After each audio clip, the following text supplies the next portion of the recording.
Henan, China, September 9th, 2025. The Sanmenxia Dam released water, forcing residents of Henan province to evacuate in chaos, while half of Guangdong province was submerged due to the circulation of Typhoon Tapah. On September 8th, in Zhengzhou, Henan, the vital transportation hub of northern China, alarm sirens echoed through the streets as the Sanmenxia hydropower plant officially began its third free flood discharge of the year. A massive torrent with a flow rate of up to 3,000 cubic meters per second surged out of the gates, roaring downstream like a giant beast unleashed. With a total discharge expected to reach 1.5 billion cubic meters, this release was no different from a man-made tsunami, and Zhengzhou once again appeared on the list of danger zones at risk of being swallowed.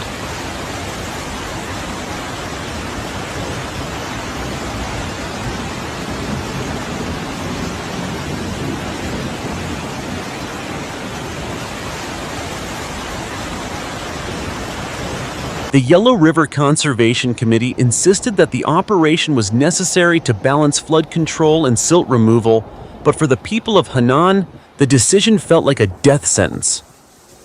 Chen Wei-dong, a vendor at Nanmen Market, choked up. "All my goods were swept away. A lifetime of savings, gone in a day. They say it is regulation, but who regulates our lives?" After days of heavy rain, rivers like Jingwei and Weihe and many other Yellow River tributaries had already risen above warning levels. When the release order came at 3 p.m. on September 8th, residents of Zhengzhou began fleeing in terror. Busy streets turned into canals, cars struggling like stranded boats. Markets that were crowded just hours earlier were drowned in muddy water. Li Xuanhua, a resident from the outskirts of Zhengzhou, trembled as she recounted, "I only just heard the dam would discharge, but before I could pack, the water was inside my house. My son carried my elderly mother upstairs. We don't know where to go. We only pray the water won't rise too high."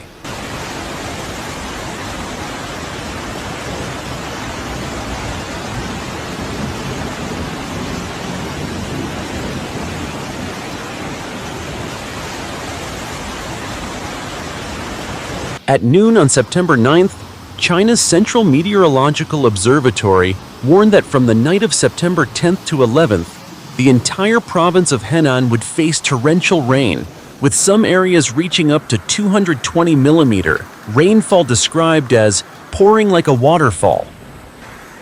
Forecast maps turned crimson and purple, colors of extreme alerts, signaling that central and northern Henan, especially Zhengzhou, Jiaozuo, and Xinjiang, would become giant reservoirs. At the same time, gale force winds up to level 10 ripped roofs and power poles, threatening to topple fragile structures.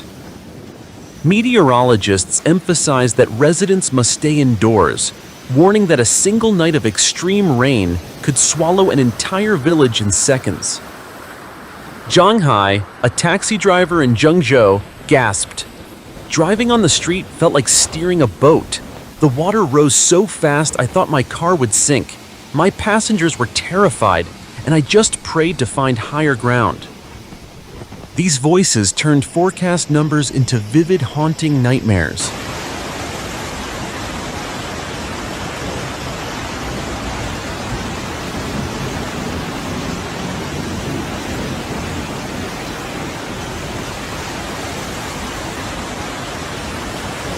Henan's agriculture also stood on the brink of disaster.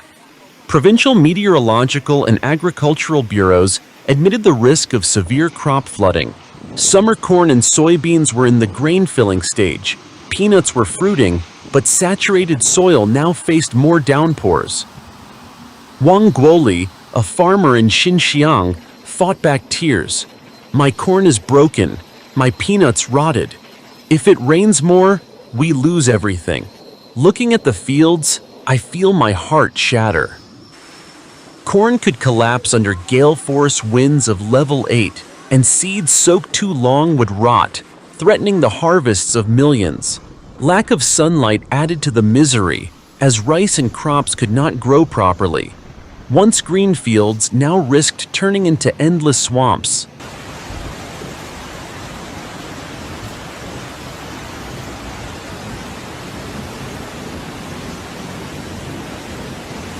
While Henan battled floodwaters, southern China was sinking into its own tragedy under Typhoon Tapah, the number 16 storm of the year.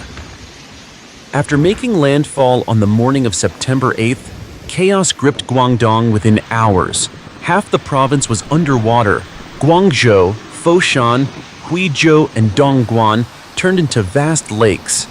Bustling streets became oceans. Cars moved like submarines, and even yachts were hurled ashore by violent waves.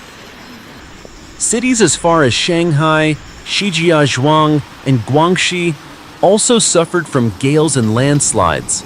Residents described the scene as apocalyptic, with skies over Guangdong blackened, lightning crashing, and the ground foaming under relentless rain.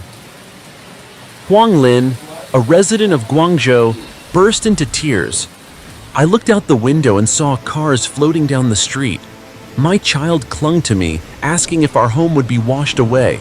I've never seen Guangzhou like this.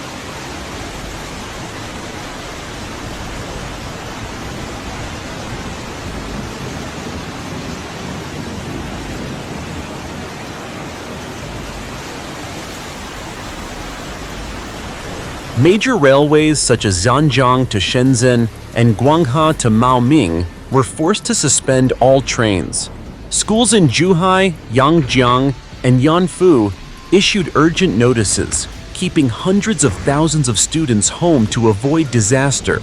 Over the northern South China Sea and southern coastal areas, winds reached force 12, threatening countless ships.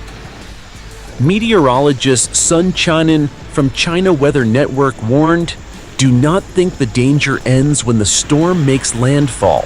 In reality, once inland, massive rainfall combined with tidal surges will trigger secondary disasters, far more dangerous." Experts predicted that within a week, China could face a chain reaction of catastrophes: flash floods, landslides, crop failures, transport paralysis, and even localized food crises.